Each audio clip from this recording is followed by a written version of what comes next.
चलो हम देखते हैं इंस्ट्रूमेंटेशन एंड कंट्रोल इंजीनियरिंग में कौन कौन से सब्जेक्ट होते हैं, कौन से डिफ़िकल्ट सब्जेक्ट होते हैं, कौन से आसान होते हैं, न्यूमेरिकल सब्जेक्ट, रीअपियर आने का चांसेस सब्जेक्ट, प्लस मैं आपके साथ शेयर करूँगा और एक इम्पॉर्टेंट चीज़, 3 इम्पॉर्टेंट चीज़ हालांकि तीनों चीज़ का सोल्यूशन ही बताऊँगा। एक, कॉलेज का पढ़ाई कैसे करें, बिकॉज स्कूल का पढ़ाई कॉलेज के पढ़ाई में डिफरेंस है, तो पहले सीख के जाओगे आपके लिए बेनिफिट है। रीअपियर वगैरह चांसेस नहीं आते हैं, अच्छे पढ़ाई कर पाते हैं, अच्छे स्किल आता है, अच्छे से मैनेज करते हो। दूसरा, पढ़ता तो हो मार्क्स अच्छा नहीं आता है, उसके लिए कुछ टिप्स एंड ट्रिक्स है, स्ट्रेटजी है, उसको फॉलो करना होता है, वो आपको बताऊंगा कहाँ मिलेगा। एंड तीसरा, आपका इंग्लिश कमज़ोर है and English plays very important role as you know right in your life, specially when you will appear for an interview. That time if your spoken skill, or you can say that speaking skill or communication skill in English is good, so you can perform much better. You should have skill, right? That is important, but communication is also important because interviewer is going to ask you in question in English only most of the time, obviously, so you have to answer in English in your own language, and for that day, for making that day best, you have to start preparation from today onwards, right? And I will share with you the way today only, right? So start करते हैं हमारा पहला semester से। क्या होता है यहाँ पर, energy and environmental engineering, linear algebra and calculus, mathematics है, और इन जनरल ये थोड़ा सा डिफ़िकल्ट वाला फेज़ होता है। इसमें फिज़िक्स पढ़ेंगे, इसमें जो टीयर 2 टीयर 3 कॉलेज में पढ़ते हैं उनका मासेस में रीअपियर आता है, बहुत बार मैंने देखा है मैथमेटिक्स 1 में। आने के पीछे एक ही रीज़न होता है, वो प्रैक्टिस नहीं करते हैं घर में या फिर अपने हॉस्टल में जाके थोड़ा टाइम पास करते हैं, मौज मस्ती करते हैं, इस वजह से आ जाता है। लैब है इसमें, इंट्रोडक्शन टू कंप्यूटर प्रोग्रामिंग, इसमें एक ही सलाह दूंगा, जो पढ़ाया जा रहा है प्रोग्रामिंग में थियोरेटिकल निकाल लेंगे। जब भी लैब आएगा, सी पढ़ रहे हो तो खास करके इसको ध्यान देना, पाइथन आसान होता है। सी वाला पढ़ रहे हो तो प्रोग्रामिंग जो सिखाया आपको वो घर में आके प्रैक्टिस करो, लॉजिक को समझने का कोशिश करें। लॉजिक तब आप भूल जाएंगे जब आपके क्लासेस में गैप आ जाएगा या फिर आप प्रैक्टिस करना बंद कर देंगे। लॉजिक समझ गए तो मज़ा आ जाएगा, बहुत मज़ा आता है। फिर क्या आता है आपका बेसिक्स ऑफ मैकेनिकल इंजीनियरिंग, निकल जाता है आराम से। इंजीनियरिंग प्रैक्टिस आता है, बेसिक्स ऑफ सिविल इंजीनियरिंग, ये भी निकल जाता है, कोई दिक्कत वाली बात नहीं है। अब चलते हैं हमारा सेकेंड सेमेस्टर में, English for communication, complex analysis and differential equation, ये मैथ्स 2 आता है। मैथ्स 1 से मैथ्स 2 आसान होता है। केमिस्ट्री का lab, introduction to instrumentation control system engineering, आसान निकल जाएगा।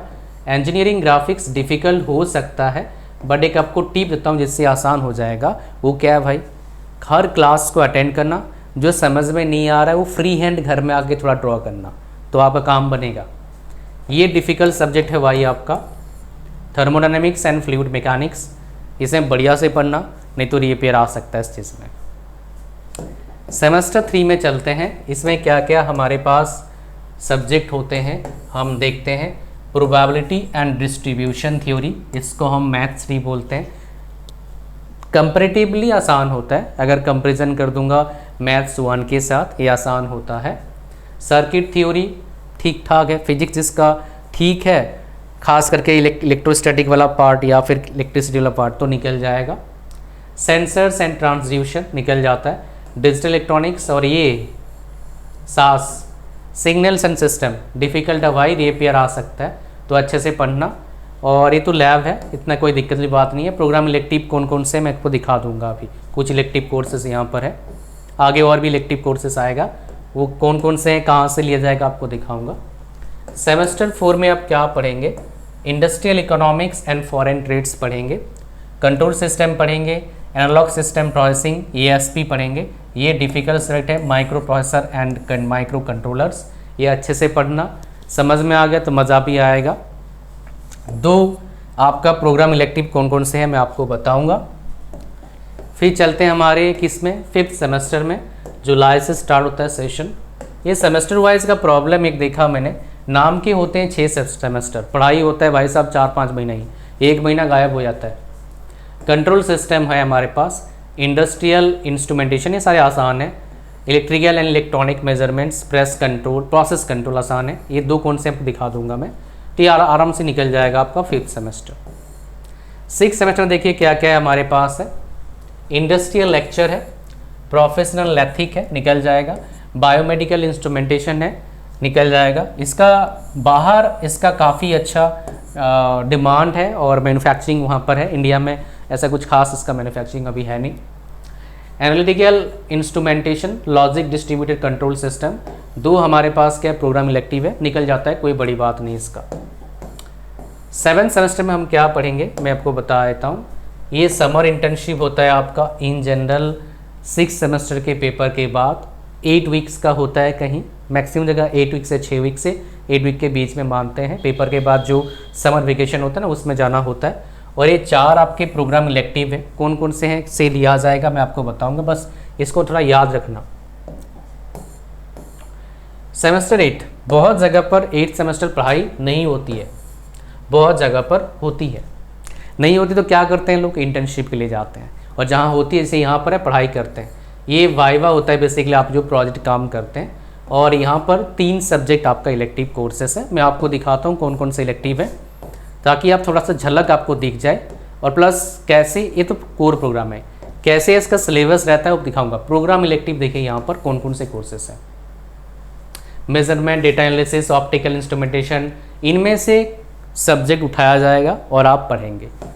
ये देखिए सब्जेक्ट है, इनमें से आप सब्जेक्ट पढ़ेंगे, इतने सारे सब्जेक्ट है ना, इनमें से आप पढ़ेंगे programme elective.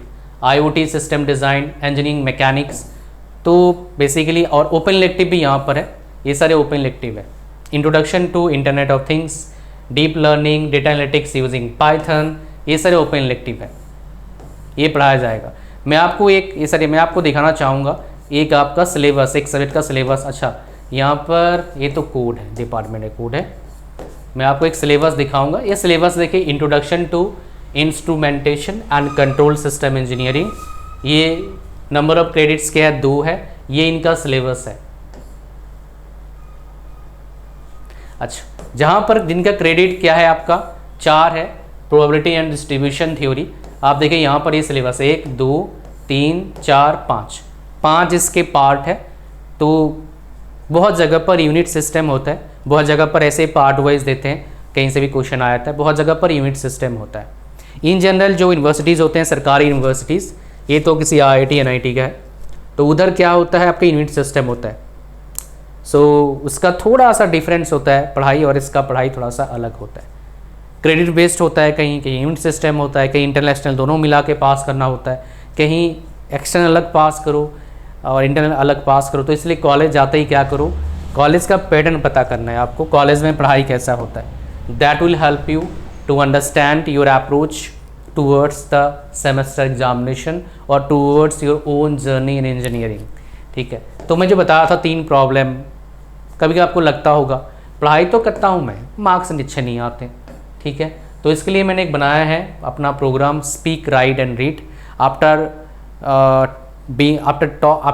top 6 times consecutively in BTech when I was studying, right, I got something after 2nd semester. That is why it happened.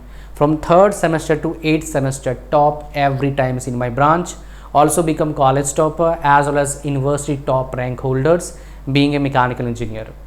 My second topper marks was less than 50 marks than me, right? 50 marks. So I think she was from CSC branch, I was from mechanical. So it can happen. Well, there are numerous benefits of it. You can write it on your resume, so it will help you while shortlisting your resume, right? So ये help करता है। तो ये 3 चीज़ों को आपको सीखना ज़रूरी है। अगर नहीं आता है सीखो, आता है बहुत अच्छी बात है। एक रीड है, कैसे पढ़ाई करेंगे बीटेक का, बिकॉज स्कूल का पढ़ाई कॉलेज के पढ़ाई में डिफरेंस है। राइट का एग्ज़ाम में कैसे लिखोगे, लिखने कुछ टिप्स एंड ट्रिक्स होते हैं, उनका इम्प्लीमेंट करके आप बहुत अच्छे मार्क्स ले सकते हो। एंड स्पीक, कैसे बोलेंगे, your communication skill in English is really really important my dear, because communication skill बहुत ज़्यादा इंपॉर्टेंट रोल प्ले करता है प्लेसमेंट में। Even while doing job in any company. So इसका प्राइस कितना है भाई, 1000 रुपीज़ है। 50% डिस्काउंट है 499 रुपीज़। लिंक डिस्क्रिप्शन में है। आपके लिए स्पेशल डिस्काउंट दे रहा हूँ 100 रुपये का, बिकॉज ये डिस्काउंट का कुछ पता नहीं, कभी कोई 30% 20% डिस्काउंट रहता है, तो 100 रुपये आपको एक्स्ट्रा डिस्काउंट मिल जाएगा। लिंक डिस्क्रिप्शन में है और डिस्काउंट के लिए प्रोमो कोड भी डिस्क्रिप्शन में है। जल्दी फ़ायदा इस ऑफ़र का उठाइए और मिलते हैं नेक्स्ट वीडियो में। प्रॉब्लम को जरूर सॉल्व करिए। चैनल पर नए हो सब्सक्राइब करना, वीडियो को लाइक करना। Thank you very much. God bless you all.